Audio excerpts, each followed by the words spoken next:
Hi நண்பர்களே! நம்ம இப்போ என்ன பண்ண போறோம்னு பார்த்தோம்னா, வெண்டைக்காய் கிரேவி தாங்க பண்ண போறோம். சூப்பரான டேஸ்ட்டில நம்ம வெண்டைக்காய் கிரேவி பண்ணலாம் வாங்க. நம்ம வந்து இந்த வெண்டைக்காய் கிரேவி வந்து நம்ம சாம்பார், ரசம் இதுக்கெல்லாம் தொட்டுக்கிறதுக்கும் யூஸ் பண்ணிக்கலாம். சாப்பாட்டிலே வச்சு சாப்பிட்றலாம். டேஸ்ட்டு சூப்பரா இருக்கும். இப்போ வாங்க வெண்டைக்காய் கிரேவி பண்ணுறதுக்கு ஒரு சின்ன ஜாரில் ஒரு 6, 7 பல் வெள்ளைப்பூடு, ஒரு 10 பல் சின்ன வெங்காயம் இதெல்லாம் சேர்த்துட்டு நல்லா கொர கொரப்பா அரைச்சு எடுத்து தனியாக வச்சுக்கோங்க. இப்போ அடுப்பில ஒரு பாத்திரம் வச்சுட்டு, பாத்திரம் காஞ்சதுக்கப்புறம் தேவையான அளவு வெண்டைக்காயை நம்ம சின்ன சின்னதாக கட் பண்ணி சேர்த்து நல்லா ட்ரையாகவே நல்லா வதக்கிக்கலாம். நல்லா வதக்கிட்டு இருக்கிறப்ப கொஞ்சமாக ஆயில் சேர்த்துக்கலாம். ஆயில் சேர்த்துட்டு நல்லா மிக்ஸ் பண்ணிவிட்டு நல்லா வதக்கிட்டு இருக்கிறப்பயே கொஞ்சமாக உப்பும் சேர்த்துக்கலாம். உப்பு சேர்த்துட்டு வெண்டைக்காயை நல்லா வதக்கிக்கோங்க. எண்ணெயிலேயே நல்லா வதக்கிட்டு இதை தனியாக வச்சுக்கோங்க, ஆறட்டும். இப்போ வந்து அடுப்பில் ஒரு பாத்திரம் வச்சுக்கோங்க. பாத்திரம் வச்சுட்டு பாத்திரம் காஞ்சதுக்கப்புறம் தேவையான அளவு ஆயில் ஊற்றிக்கலாம். ஆயில் ஊற்றிட்டு ஆயில் காஞ்சதுக்கப்புறம் கடுகு உளுந்தம் பருப்பு போட்டு பொரிய விட்டுட்டு நம்ம வெங்காயம் அதை வெள்ளைப்பூடு இதெல்லாம் பேஸ்ட் பண்ணி வச்சுருக்கோம், அதெல்லாம் சேர்த்துக்கலாம். நல்லா கொரகொரப்பாக தான் அரைச்சிருக்கிறேன். அதை சேர்த்துட்டு நல்லா மிக்ஸ் பண்ணி விட்டு நல்லா பச்சை வாசனை போகிற அளவுக்கு நல்லா வதக்கிக்கலாம்.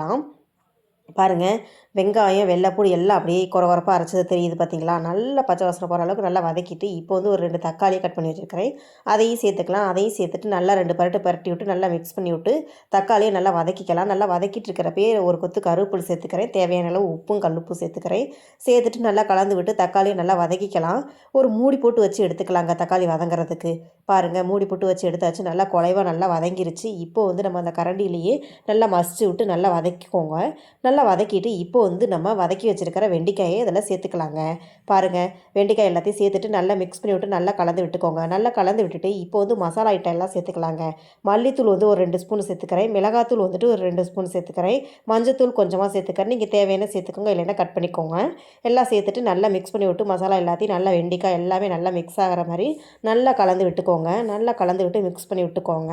பாருங்கள், நல்லா கலந்து விட்டு நல்லா மிக்ஸ் பண்ணி விட்டுட்டாச்சு. இப்போ வந்து தண்ணி கொஞ்சம் சேர்த்துக்கிறேங்க. வெண்டைக்காய் வதக்கிறதுலே நல்லா வெந்திருக்கும். இப்போ கொஞ்சோண்டு தண்ணி சேர்த்து விட்டு நல்லா கலந்து விட்டுக்கோங்க. நல்லா கலந்து விட்டுட்டு பாருங்கள், தண்ணி நிறையலாம் சேர்க்கப்படாது, கொஞ்சமாக இந்த அளவுக்கு சேர்த்துட்டு நல்லா கலந்து விட்டுக்கோங்க. பாருங்கள், நல்லா கலந்து விட்டுட்டேன். இப்போ வந்து ஒரு மூடி போட்டு வச்சுக்கலாம். இது நல்லா குக் ஆகட்டும். இது குக் ஆகிறதுக்குள்ளே நம்ம ஒரு ஜாரில் தேவையான அளவு தேங்காய் துருவல் சேர்த்துட்டு ஒரு ஸ்பூன் சீரகம் சேர்த்துக்கோங்க. சேர்த்துட்டு இதை வந்து பைன் பேஸ்ட்டை நல்லா அரைச்சி எடுத்து வச்சுக்கலாம். பாருங்கள், நான் அரைச்சி எடுத்து வச்சுட்டேன். இப்போ வந்து நம்ம குக் ஆகிட்டுருக்கிறது குக் ஆகிடுச்சு இல்லையான்னு பார்ப்போம். பாருங்கள், நல்லா வெந்துருச்சு, கிரேவி கன்சிஸ்டன்சிக்கு வந்துருச்சு. இப்போ வந்து நம்ம தேங்காய் பேஸ்ட் வச்சுருக்கிறத சேர்த்துக்கோங்க. சேர்த்துட்டு நல்லா கலந்து விட்டுக்கோங்க. நல்லா மிக்ஸ் பண்ணி விட்டு தேங்காய் துருவல் இதில் நல்லா மிக்ஸ் பண்ணி விட்டுட்டு நல்லா கலந்து விட்டுக்கோங்க. தண்ணி நிறைய சேர்த்துக்காதீங்க, இந்த அளவுக்கு இப்போ இருந்தால் போதும். இப்போ வந்து நல்லா கலந்து விட்டுக்கோங்க. நல்லா கலந்து விட்டுட்டு ஒரு நிமிஷம் நல்லா கலந்து விட்டுக்கோங்க. நல்லா கலந்து விட்டுட்டு இப்போ வந்து லைட்டாக குக் ஆகட்டும். நல்லா கொதி வந்து நல்லா குக் ஆகட்டும். நல்லா குக் ஆனதுக்கப்புறம் நம்ம வந்து ஒரு மீடியம் சைஸுக்கு சின்னதாக நான் புளியாம்பழம் எடுத்து நான் கரைச்சி எடுத்து வச்சுருக்கிறேன் இந்த அளவுக்கு. அதை இதில் இப்போ சேர்த்துக்கோங்க. சேர்த்துட்டு பாருங்கள், ரொம்ப புளி சேர்த்துக்கக்கூடாது, கொஞ்சமாக சேர்த்துக்கோங்க. கொஞ்சமாக சேர்த்துட்டு அதையும் நல்லா மிக்ஸ் பண்ணி விட்டு நல்லா கலந்து விட்டுக்கோங்க. தண்ணி நிறைய சேர்க்காமல் இந்த அளவுக்கு சேர்த்துட்டு நல்லா கலந்து விட்டுக்கோங்க. நல்லா கலந்து விட்டுட்டு இப்போ வந்து நல்லா மிக்ஸ் ஆகிடுச்சு. எல்லாம் நல்லா மிக்ஸ் ஆகி நல்லா கலந்தாச்சு. இப்போ வந்து இது நல்லா கொதி வரட்டுங்க. ரொம்ப நேரம் கொதிக்கணுங்கிறது இல்லைங்க, கொஞ்சம் நேரம் கொதிச்சாலே போதுங்க.